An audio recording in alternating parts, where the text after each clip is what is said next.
Amigos da rede Espaço Espírita, a rádio e TV da Voz Espírita. A Voz Espírita é um programa de divulgação da doutrina espírita e eu sou Alberto Sami. Hoje nós temos um assunto muito interessante para conversar com vocês, um assunto que está no Evangelho e que muitas vezes deixa as pessoas satisfeitas quando estudam, não é? Na verdade, o Evangelho, quando chegam nesta parte do Evangelho, porque ela traz um conforto espiritual muito grande, não é? Porque é o assunto que, diríamos assim, nos deixa extremamente felizes ao sabermos que a espiritualidade prepara para nós situações de conforto, situações de muito amor, situações de tranquilidade. E você, que é espírita, que estuda a doutrina espírita, e aqueles que não são espíritas, não é? Que não têm ainda o estudo da doutrina espírita, quando assistem ao nosso vídeo, ficamos muito contentes, porque temos as devoluções de que estão aprendendo, de que estão gostando, e isso para nós é de muita felicidade. Mas o assunto de hoje, aquele que nós queremos conversar, é do capítulo 4 do Evangelho segundo o Espiritismo, que diz que ninguém poderá ver o reino de Deus se não nascer de novo. A reencarnação, ela fortalece os laços de família ao passo que a unidade da existência os rompe. No item 18 do assunto do capítulo 4, do qual nós estamos conversando aqui, diz o seguinte: os laços de família não sofrem destruição alguma com a reencarnação, como pensam certas pessoas. Ao contrário, tornam-se mais fortalecidos e apertados. O princípio oposto, sim, os destrói. Então, quando você, lendo o Evangelho, se depara com este assunto, você pensa o seguinte: laços de família que não sofrem destruição alguma com a reencarnação. Mas de onde vem isso? Não é verdade? Porque é que a reencarnação iria destruir os laços de família. Muito bem. No espaço, os espíritos formam grupos ou famílias, entrelaçados pela afeição, pela simpatia e pela semelhança das inclinações. Quando nós dizemos, ou melhor, quando o Evangelho segundo o Espiritismo diz que no espaço os espíritos formam grupos ou famílias, nós entendemos, pela lógica, quando estamos encarnados aqui, os espíritas que estudam, que quando nós saímos da espiritualidade, que é a nossa casa, é muito provável que nós deixemos lá pessoas, não é, que gostem de nós, pessoas que se preocupem conosco, pessoas que na nossa encarnação, durante a nossa encarnação, nós não lembramos dela. Mas eu vou um pouco mais longe. Será que nós não deixamos também, ao virmos para cá e estarmos encarnados, nós não deixamos na espiritualidade uma casa? Será que nesta casa nós não deixamos lá o nosso jardim? Não deixamos alguém nesta casa nos esperando? É muito importante que nós tenhamos esse tipo de pensamento, porque isso nos traz um consolo muito grande, de que ao voltarmos para a espiritualidade, estaremos voltando para casa. Será que nós não estudamos, não tivemos lá também as escolas, não é? As faculdades, para poder encarnar, inclusive, e ter uma encarnação proveitosa? Frequentamos cursos? Então, eu diria que a reencarnação, ela deixa do outro lado familiares que torcem por nós, familiares que estão torcendo pela nossa vida aqui no planeta, para que nós consigamos o sucesso, para que venhamos a ser felizes aqui na nossa encarnação durante o tempo em que passarmos, que possamos atingir os nossos objetivos. Desta maneira, eu entendo que o texto ele é muito claro quando diz que os laços de família não sofrem destruição alguma com a reencarnação. Ou seja, os laços da família espiritual que nós deixamos na espiritualidade não vão sofrer absolutamente nada com a nossa reencarnação. Ditosos por se encontrarem juntos, esses espíritos se buscam uns aos outros. A encarnação apenas momentaneamente os separa. Porquanto, ao regressarem à espiritualidade, novamente se reúnem como amigos que voltam de uma viagem. Olha só que texto maravilhoso!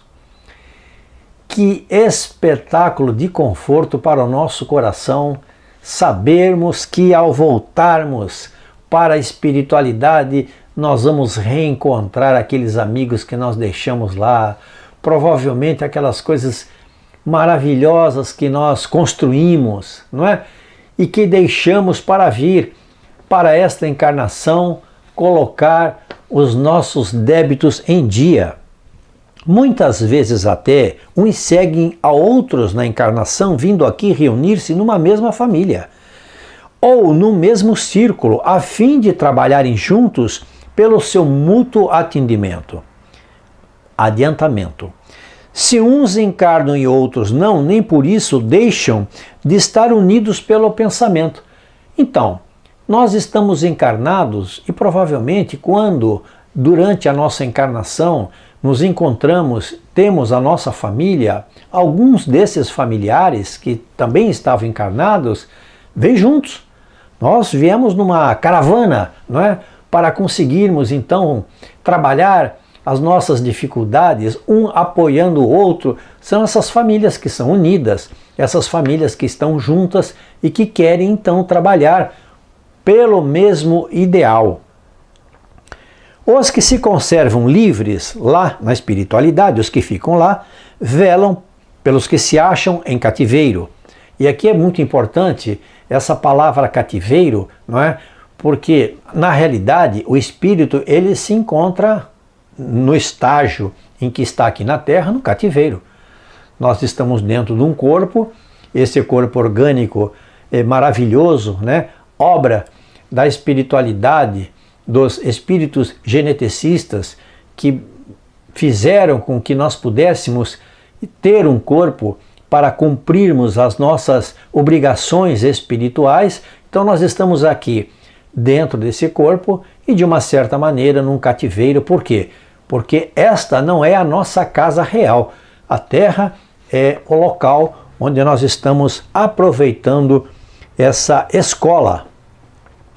Os mais adiantados se esforçam por fazer com que os retardatários progridam neste grupo espiritual qual nós estamos aqui conversando. Após cada existência, todos têm avançado um passo.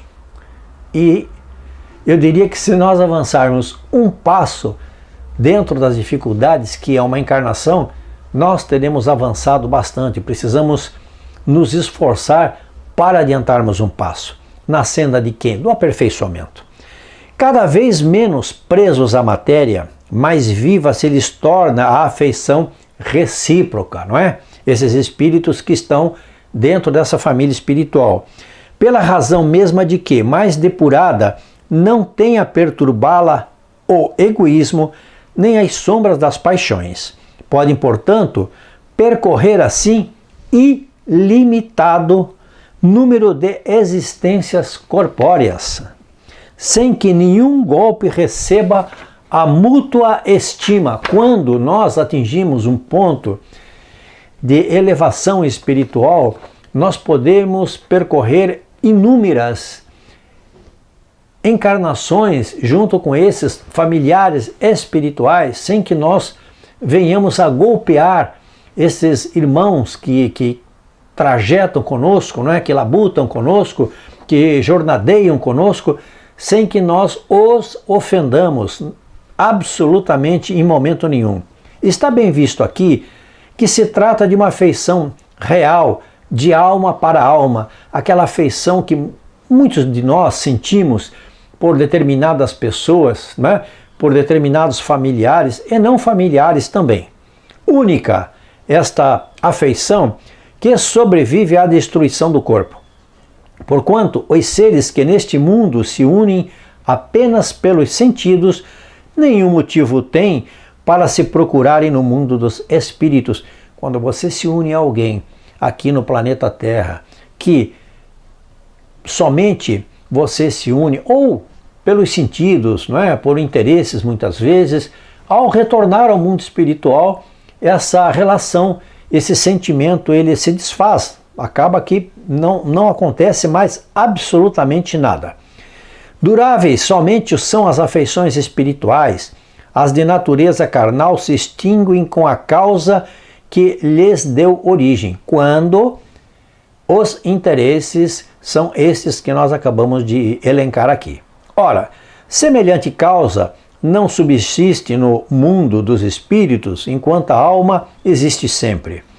No que concerne às pessoas que se unem exclusivamente por motivo de interesse, essas realmente nada são umas para as outras. A morte as separa na terra e no céu. Se você, novamente neste exemplo do casamento, você tem um casamento por interesse, você encontrou alguém, interessou-se pela beleza, interessou-se financeiramente pela pessoa, ou por algum outro interesse material que viesse a beneficiá-lo sem ser o amor, então, ao separarem-se aqui na terra, este casamento acabando aqui, ele acaba no céu também. No item 19, nós temos uma interação muito interessante que diz o seguinte: a união e a afeição que existem entre pessoas parentes são o índice da simpatia anterior que as aproximou. Daí vem que, falando-se de alguém cujo caráter, gostos e pendores nenhuma semelhança apresentam com os dos parentes mais próximos, se costuma dizer que ela não é da família. E isto acontece. Em algumas famílias, temos familiares que o gosto é diferente, a educação é diferente, a pessoa que está ali naquela família tem um pendor, uma caída para algumas coisas completamente diferentes daquilo que é, de regra, o que a família segue. Então, costuma-se dizer: meu Deus, esta pessoa não é da família. Estamos dizendo uma verdade, porque muitas vezes é um espírito que necessita estar ali junto por motivos vários, não é? Mas ela está precisando estar junto daquela família, ou por aprendizado, ou porque alguém da família tem algum débito para com esse irmão e precisam ali os dois se acertar, não é? Então, ele está ali vivendo um tempo com esta família. E se tudo correr bem, ao término daquela encarnação, daquele desenlace dos dois, ou enfim, do próprio irmão que veio para aprender, tudo irá correr muito bem. Dizendo-se isso, enuncia-se então a verdade mais profunda que se supõe. Deus permite que nas famílias ocorram essas encarnações de espíritos antipáticos ou estranhos, com o duplo objetivo de servir de prova para uns e para outros, de meio de progresso. Assim, os maus se melhoram pouco a pouco, ao contato dos bons e por efeito dos cuidados que se lhes dispensam. O caráter deles se abranda, seus costumes se apuram, as antipatias se vão. E assim, queridos irmãos, nós entendemos que Deus sempre tem um plano preparado para nós, um plano maravilhoso, seja aqui na terra, com esses familiares que muitas vezes encarnam conosco para trabalharmos juntos, seja na nossa volta para a espiritualidade, que ninguém tema a vida que tem aqui, pensando sempre que, ao retornar ao mundo espiritual, voltará para a sua própria casa. Aos amigos da Rádio Espaço Espírita, a Voz Espírita, nós agradecemos muito.